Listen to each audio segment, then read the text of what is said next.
المشكل ديال آدم هو أنه من 3 سنين هو عندو مشكل، بدات بلاميناجيت وطلع ليه من راسو ودارت ليه عمليات جوج في مرة واحدة، كيعيش غير بلاباري داخلية، هذا أول حاجة.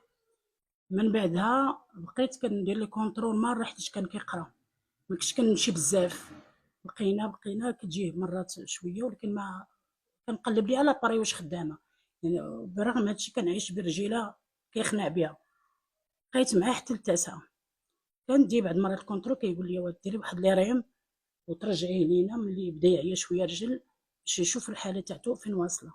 ملي بقيت انا ما بقيتش مشيت صافي، بقينا جالسين واحد الوقت صافي نعس بالمره، جات من الترويض، درنا الترويض واحد جايين 5 اشهر حنا كنديرو في الترويض دابا، كل اسبوع كنديرو الترويض يعني تابعين، كيجي عنده حتى للدار. واحد الوقت كيبان لي الدري زير حتى النبوله مرضات لي، خسر من البول. صافي ملي مشينا كنهزوه ملي هزينا لقينا بانه درنا ليه راديو كبير بانه راه محصور من البول. اشنو المشكل؟ البوله ما بقاتش خدامه نهائيا. عاودنا تاني ملي وقف رجعنا تاني عاودنا تاني نبوله 3 مرات دابا في شهر واحد، هاد الشهر كاع عدم بزاف، وهذا هو المشكل ديالو. وحنا دابا هي كنطالبوا بهاد الوليد اللي يشوفوا من عين الرحمه، يشوفوا فيه تا هو راه لا الوداد لا الرجيلات، هو طيب، هو الحمد لله على كل حال، الانسان راه كيشوف، لان راه ديتو الطب وكل شيء، ولكن كنتمنى يكون خير ان شاء الله. هذا اللي كاين. في البداية كانت الحالة الصحية ديالو تقدر تسمح لي أنه يكمل الدراسة ديالو؟ كان غادي مزيان عقليا كان وكل شيء، متفوقين؟ كان مزيان، كان يقرا، كان مزيان بزاف، ماشي نقول لك شحال، حتى انه وصل ل9 صافي ما حتى ما بقاش كيقدر حتى يتنفس مزيان ويتمشى، بقى شهر على شهر ولو الترويض وكل شيء كان بدينا غادي فرحنا.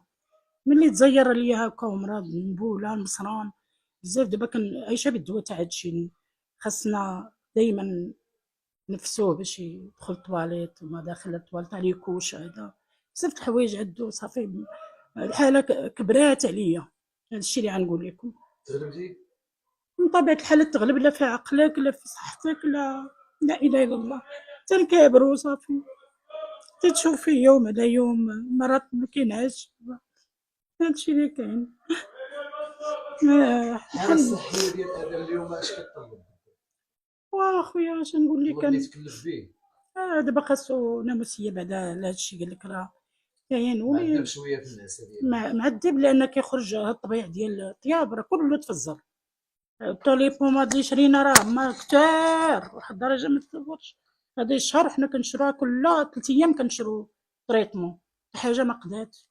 نتسناو دابا واحد الفرملي تا هو يجي يشوف لينا هاد الحالة. جات واحد الدكتورة البارح الدوب شافت لي هاد الحالة، خرجت لي تاني شي دواء ونداوو ليه بعدا ويحمد صدر ربي، ولي نعاود عندي لمراكش ان شاء الله.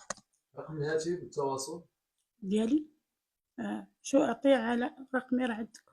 أنا دابا عاجزة على كلشي تا نفكر شنو رقم. شنو رسالتك اليوم للمحسنين؟ نعم خويا. رسالتك للمحسنين اللي يبغيو يتعاونوا معك؟ اللي يبغيو يتعاونوا، أنا بغيت غير ولدي يكون بخير ويشوفوا فيه اللي يحتاج، وهادشي اللي كاين. الله يجازيهم بالخير